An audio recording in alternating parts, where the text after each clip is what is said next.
Dear friends, my self Arun Agarwal. मेरा जबलपुर में अलंकार ज्वेलर्स के नाम से एक ज्वेलरी स्टोर है।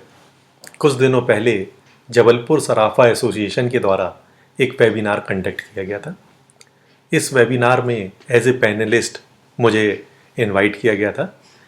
मुझे वहाँ जो सब्जेक्ट दिया गया था वह था चैलेंजेस पोस्ट लॉकडाउन, लॉकडाउन के बाद की चुनौतियाँ। मुझे एसोसिएशन के द्वारा लगातार मैसेज आ रहे थे कि कुछ व्यापारिक बंधु जो उस वेबिनार को अटेंड नहीं कर पा रहे हैं वह इसका एक बार वीडियो चाहते हैं। तो मैं आपको यहाँ ये बतलाना चाहूँगा कि कोविड-19 जो वायरस है यह अभी वर्ल्ड में बिल्कुल नया वायरस है। इस वायरस में जो भी हमें जानकारियाँ प्राप्त हुई हैं यह पूरी जो मैंने स्लाइड शो के माध्यम से मैं आपको बतलाने जा रहा हूँ, यह पुरानी रिसर्च के आधार पर ही मैं आपको बतला पा रहा हूँ। क्योंकि जो पुरानी रेस्पिरेटरी वायरस के आधार पे जो रिसर्च हैं उनकी स्टडी के आधार पे एक जो स्लाइड शो बनाया गया है। परंतु मैं आपको यहाँ ये बतलाना चाहूँगा कि समय समय पे इसमें नई रिसर्च आती जाएंगी, आपको हमेशा अपडेट होते रहना पड़ेगा। मैंने जो भी इसमें WHO, वर्ल्ड इकोनॉमिक फोरम और वर्ल्ड की रिनाउंड यूनिवर्सिटीज़ और ऑर्गेनाइजेशन की जो स्टडीज़ देखी हैं उसके हिसाब से एक इस सब्जेक्ट पर 5 पॉइंट के आधार पे एक स्लाइड्स बनाई हुई हैं। उसका फर्स्ट पॉइंट रहेगा, जब कस्टमर ज्वेलर्स की शॉप में एंटर करता है तो उसका सिक्योरिटी पॉइंट क्या है। सेकंड है customer in store activity, customer जब स्टोर के अंदर आ जाता है तो उसे क्या क्या प्रिकॉशन लेने हैं, हमें क्या क्या प्रिकॉशंस लेने हैं। जब कस्टमर का प्रोडक्ट सिलेक्ट हो जाता है तब ट्रांजैक्शन फेस आता है, उस समय पे हमें क्या करना है। फोर्थ पॉइंट ये रहेगा कि स्टाफ और जो ओनर हैं उन्हें क्या प्रिकॉशंस लेने हैं। और कुछ ऐसे दूसरे पॉइंट्स हैं जो इन 4 में कवर नहीं होते, उनको मैं आपको 5वें पॉइंट्स के में बतलाऊंगा। फर्स्ट पॉइंट है एंट्री पॉइंट। जब कस्टमर शोरूम के अंदर एंटर करने वाला हो तो उस समय हमें क्या क्या प्रिकॉशंस लेने हैं, क्या सिक्योरिटी मेजर्स हमारे रहेंगे। तो सबसे पहला तो हम जानते हैं कि इस वायरस का के लिए सबसे पहले ज़रूरी है सैनिटाइज होना, हाथ का सैनिटाइज करना। कस्टमर एंटर करे उसके पहले उसे हाथ को सैनिटाइज करे। हम ये देखें कि वह ग्लव्स पहना है कि नहीं, वह मास्क लगाया है कि नहीं, ये भी बहुत ज़रूरी है। एक हमें वहाँ पर एंट्री पॉइंट पर ही थर्मल स्कैनर रखना है। थर्मल स्कैनर से हमें उसका टेम्परेचर देखना है। एक जनरली जो हम होता है डोर मैट भूल जाते हैं। डोर मैट बहुत ज़रूरी है क्योंकि जो लेदर शूज़ पहनते हैं यह वायरस का बहुत बड़ा कैरियर हो सकता है।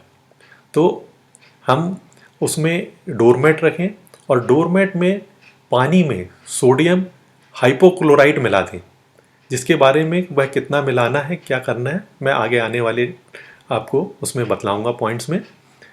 इसके बाद जब कस्टमर अंदर शोरूम में एंटर करने लगे तो हमें कुछ चीज़ें देखनी है, क्योंकि हमारा बिजनेस बहुत सेंसिटिव बिजनेस है और उसमें अमाउंट वाइज बहुत बड़ी रिस्क इन्वॉल्व रहती है। हमें ये देखना है कि जो कस्टमर एंटर कर रहा है वो मास्क तो लगाएगा ही ऐसे समय में, परंतु क्या वो हैट और सनग्लासेस भी लगाया हुआ है। अगर वो ये सब चीज़ें लगाया हुआ है तो उसके 2 इंटेंशन हो सकते हैं। हो सकता है वह कोविड को लेके बहुत ज़्यादा प्रोटेक्टिव हो, परंतु दूसरा थ्रेट हमारे लिए जो है वो यह हो सकता है कि कहीं ऐसा तो नहीं कि वह अपनी आइडेंटिटी छुपाने के लिए ऐसा कर रहा हो। तो हमें स्टार्टिंग पॉइंट पे ही इस चीज़ का ध्यान रखना होगा और इसके लिए हमें स्टार्टिंग पॉइंट पर जो कैमरा लगाना होगा वो नैरो व्यू कैमरा लगाना होगा, क्योंकि जनरली जो शोरूम से कैमरे लगे होते हैं वो नैरो व्यू नहीं होते, वो वाइड व्यू होते हैं। तो स्टार्टिंग पॉइंट पे हमें ये लगाना होगा। और अगर ऐसा जो कस्टमर अंदर एंटर कर रहा है उसे हमें उस नज़र से भी देखना होगा कि कहीं वह सिक्योरिटी थ्रेट ना कर रहा हो।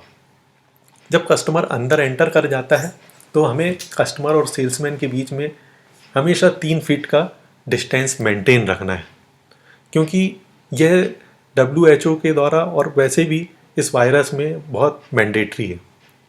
अब हम देखते हैं कि आज तक जो कस्टमर एंटर करता था तो उसे हमें ग्रीट करने का हमारा तरीका होता था, या तो हम शेक हैंड करते थे, उसे स्माइल देते थे। आज के समय में शेक हैंड पॉसिबल ही नहीं है। और जहाँ तक स्माइल का प्रश्न है, स्माइल हम जो भी देंगे वो हमारी मास्क में छुप जाएगा। तो हमें जो नया सिस्टम अडॉप्ट करना है वह है नमस्ते का। तो स्टार्टिंग में जैसे ही कस्टमर एंटर कर रहा है तो हमारा पूरा पैटर्न ग्रीट करने का चेंज हो गया। अब हमें ये देखना है कि कस्टमर ने कोई ज्वेलरी पे हाथ लगाया, उसे पहन के देखा, तो ऐसी ज्वेलरी किसी भी प्रकार से संक्रमित हो सकती है। तो उस ज्वेलरी को हमें ध्यान रखना है। उस ज्वेलरी को हमें बाद में उस वायरस को अलग करने के लिए कुछ चार पॉइंट हैं। क्या क्या हम कर सकते हैं उसमें, फर्स्ट ये है कि ऐसी ज्वेलरी को हम बाद में यूवी चैम्बर में डालें। एक यूवी चैम्बर आता है जो वैनिटी बॉक्स आता है लेडीज़ का, उस साइज का लगभग रहता है, उसमें डाल दें और 10 मिनट बाद वह सारे प्रकार के वायरस से उसमें ख़त्म हो जाते हैं। अब इसमें चूँकि ये यूवी रेजेस हैं तो हमें उसका लिटरेचर पढ़ना पड़ेगा, क्योंकि अब हर प्रोडक्ट को हमें करना है तो हमें ये देखना पड़ेगा कि इसके कहीं कोई साइड इफ़ेक्ट तो नहीं है। ये उसमें जब हम यूवी चैम्बर परचेज़ करेंगे तो उसकी जो बुकलेट आएगी उसे हम देख लें। सेकंड जो है, जो ज़्यादा सेफ़ है, वह है स्ट्रीम क्लीनर, जिसमें किसी प्रकार की रेजेस नहीं होती हैं।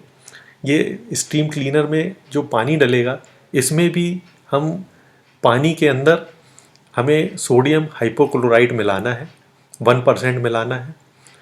थर्ड चीज़ है जो आता है वो है अल्ट्रासोनिक क्लीनर। हम प्रोडक्ट को अल्ट्रासोनिक क्लीनर में भी डाल के क्लीन कर सकते हैं। इसमें भी जो हम पानी यूज़ करेंगे उस पानी में हम सोडियम हाइपोक्लोराइड 1% मिलाएंगे। अगर हमारे पास में ये तीनों चीज़ें उपलब्ध नहीं हो तो हम ल्यूक वार्म वाटर में सोप मिला उसे सोप से क्लीन कर सकते हैं। परंतु यहाँ ये रहेगा कि यदि हम सोप से क्लीन करते हैं तो उसमें हो सकता है कि अगर हमारी ज्वेलरी में कोई किसी प्रकार का कलर हो या कुंदन पोल की हो तो वह उससे ख़राब हो सकता है, कलर डिसकलर हो सकता है। तो अगर हमारे पास में बाकी तीन हो तो ज्वेलरी को सैनिटाइज़ करने के लिए ज़्यादा बेटर होगा। अगर हम सैनिटाइज़र यूज़ करेंगे तो सैनिटाइज़र्स में केमिकल होते हैं और उसमें 70% के आसपास अल्कोहल भी होता है। वो सैनिटाइज़र बार बार लगाने से वह जो भी ज्वेलरी है वह ज्वेलरी का कलर डिसकलर हो सकता है और उसमें जो स्टोन्स जेम स्टोन लगे हैं वे भी ख़राब हो सकते हैं। अब जहाँ तक उसके बाद कस्टमर प्रोडक्ट सिलेक्ट कर लेता है या नहीं सिलेक्ट करता है, तो जब कस्टमर उस जगह से उठता है तो हमें ये प्रिकॉशन लेना है कि उस जगह को हमें सैनिटाइज़ करना है। और सैनिटाइज़ करने का प्रोसीजर वही है कि हम पानी में 1% सोडियम हाइपोक्लोराइड मिलाएं। सोडियम हाइपोक्लोराइड जो हम मिलाते हैं उसके बाद जिस फ्लोर पे वो चला है उसे हमें क्लीन करना है। जिस गिलास पे उसने हाथ रखा है शोकेस में उसे क्लीन करना है। जिस सीट पे बैठा हुआ है उसे क्लीन करना है।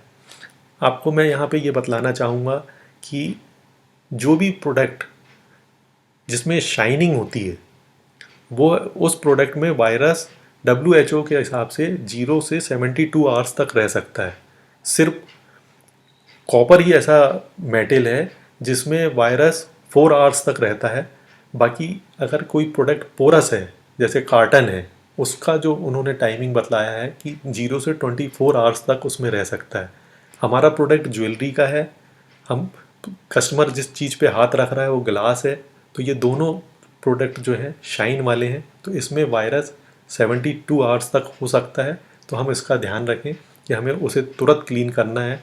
क्लीन करने के दो रीज़न हैं कि एक तो वहाँ से वायरस अलग हो जाएगा और दूसरा कस्टमर देखेगा कि इनके पास जहाँ मैंने प्रोडक्ट ख़रीदा है वह बहुत अच्छी जगह है, तुरंत सैनिटाइज़ करते हैं, हाइजीनिक है। वह खुद भी एक उस डील से खुश होगा और साथ में वह दूसरे कस्टमर को भी जाके एक मैसेज देगा कि किस प्रकार का ये स्टोर सेफ है। आगे जब ये डील कंप्लीट होती है तो ट्रांजैक्शन फेस आता है, उसमें रुपए का लेन देन होता है।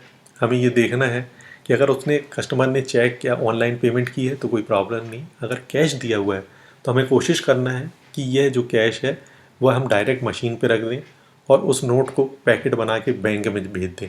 दूसरा प्रोसीजर होता है कार्ड पेमेंट। कार्ड जो स्वाइप करता है वो, तो कार्ड को स्वाइप करने के बाद में उस मशीन को हम सैनिटाइज़ करें। जिस पेन से उसने सिग्नेचर किया है, नेम एंड एड्रेस लिखा है, उसे हम सैनिटाइज़ करें। एक चीज़ ये होती है कि ये तो पूरा ट्रांजैक्शन हुआ यदि कस्टमर ज्वेलरी परचेज़ करने आया है। अगर कस्टमर ज्वेलरी सेल करने आया हुआ है तो हमें उसकी ज्वेलरी को हाथ में लेने से पहले उसे सैनिटाइज़र से सैनिटाइज़ कर लेना है और फिर उसके बाद उसका वेट करना है, उसे हमें गर्म करना है या मेल्ट करना है, परंतु ये उसके बाद का फेस होगा। इसके बाद होता है स्टाफ और एम्प्लॉयर को क्या प्रिकॉशंस लेने हैं। सबसे पहले हमें ये देखना है कि हमेशा स्टाफ और एम्प्लॉयर मास्क लगाया हो, ग्लव्स लगाया हो। यह बहुत विशेष ध्यान देना है कि हमें जो भी क्रॉकरी यूज़ करनी है वो डिस्पोजेबल रहे। हमें किसी भी प्रकार से टोबैको अलाउ नहीं करना है, चाहे वो सिगरेट के रूप में हो या टोबैको खाने के रूप में हो, क्योंकि जो तम्बाकू खा के लोग थूकते हैं वह बहुत ही अनहाइजीनिक होता है और बहुत रिस्की होता है। गवर्नमेंट ने भी उसे रिस्ट्रिक्ट कर दिया है। जो सेल्समैन हमारे पास में आ रहा है वह अपनी जो यूनिफॉर्म रहे वो घर से ले के आए, वह वॉश की हुई हो, आयरन की हुई हो, शोरूम में आके पहने। क्योंकि हो सकता है कि जो यूनिफॉर्म वो घर से पहन के आएगा और वो किसी ऐसे एरिया से आ रहा है जो कि कंटेमिनेटेड एरिया हो, तो वह वायरस घर शोरूम तक आ सकता है। तो इसलिए वह यहाँ पे अपनी आके नई यूनिफॉर्म पहने, फ्रेश यूनिफॉर्म पहने। लंच जब भी वो ले तो वो सोशल डिस्टेंसिंग मेंटेन करते हुए ले, आसपास में बैठ के एक साथ बैठ के ना खाएं। फिर अब मैं यहाँ ये बतलाना चाहूँगा कि हर सेल्समैन के पास में मोबाइल रहना आज के समय में कंपलसरी है, क्योंकि गवर्नमेंट ने कहा है कि हमें आरोग्य सेतु एक्टिवेट करके रखना है। आरोग्य सेतु से अगर कोई भी कैरियर शोरूम के अंदर आता है या आसपास से निकलता है तो उसमें हमें आरोग्य सेतु के थ्रू पता चल जाता है। परंतु अभी जैसा दुबई गवर्नमेंट ने बिज़नेस स्टार्ट किया है ज्वेलरी का, तो उसमें 1/3 स्टाफ अलाउ किया है। यदि इंडिया में भी बिज़नेस स्टार्ट होता है और स्टाफ कम रहता है तो हमें बहुत ज़्यादा अलर्ट रहना है और इसलिए सिर्फ बहुत ज़्यादा ज़रूरी जो फ़ोन कॉल हो उसी की परमिट स्टाफ को भी देना है और हमें भी उसी प्रकार यूज़ करना है। अब हमें ये देखना है कि यदि ओनर या स्टाफ हमारा सीनियर सिटीजन है तो हम कोशिश करें कि अभी स्टार्टिंग डेज़ में उन्हें शोरूम में ना बुलाएं। वह अगर घर में भी रहते हैं तो स्टाफ घर जाता है तो, और ओनर जो हैं वो घर जाते हैं, तो वो दोनों लोग जो हैं सीनियर सिटीजन से, बच्चों से दूर रहें। अगर घर में कोई ऐसा रूम हो जो थोड़ा सेपरेट हो तो स्टाफ या ओनर वहाँ रहें।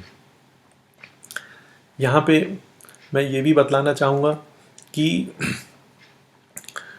कुछ एसोसिएशन ये चाह रहे थे कि हम अपने मार्केट में टनल्स लगाएं, डिकंटेमिनेशन टनल्स जो आती हैं।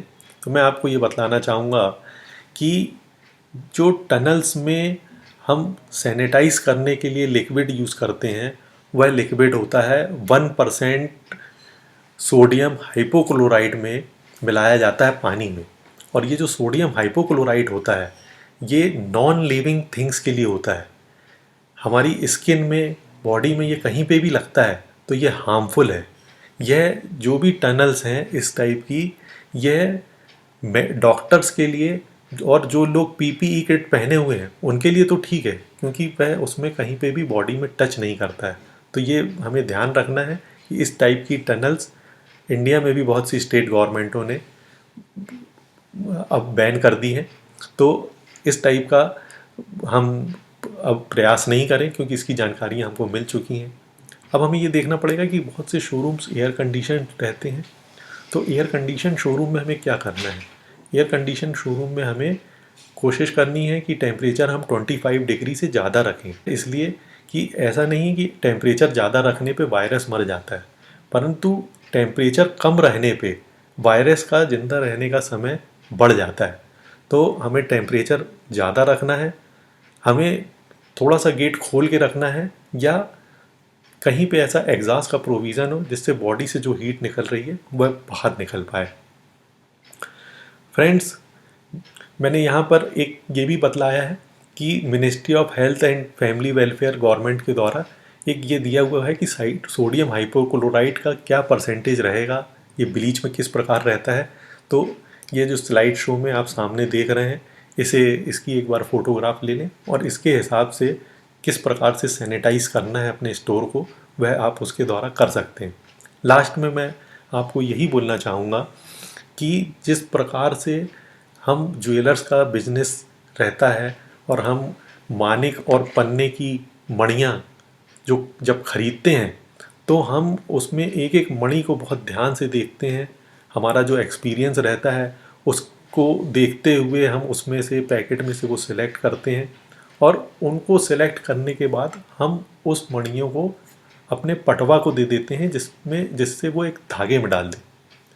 पर फ्रेंड्स, मैं यहाँ ये बतलाना चाहूँगा कि इन लाखों रुपए के मणि की जितनी हमने स्टडी करी, परंतु जिस चीज़ पर वह माला बनेगी वह निर्भर करती है उस धागे पर, 5 और 10 रुपए के धागे पर, जिसकी हम स्ट्रेंथ नहीं देखते। तो इसी प्रकार से ये जो कोरोना वायरस है, इसमें हमें ये ध्यान रखना है कि जिस प्रकार वह लाख रुपए की माला 10 रुपए के धागे पे निर्भर करती है, उसी प्रकार से ये कोरोना वायरस में हम ऐसा ना हो कि बड़ी बड़ी चीज़ों को तो ध्यान दे दें और छोटी चीज़ों को इग्नोर कर दें। तो हमें छोटी सी छोटी चीज़ों पे भी ध्यान देना होगा और इस प्रकार से हम इस कोरोना की चुनौती को जीत जाएंगे। Thank you.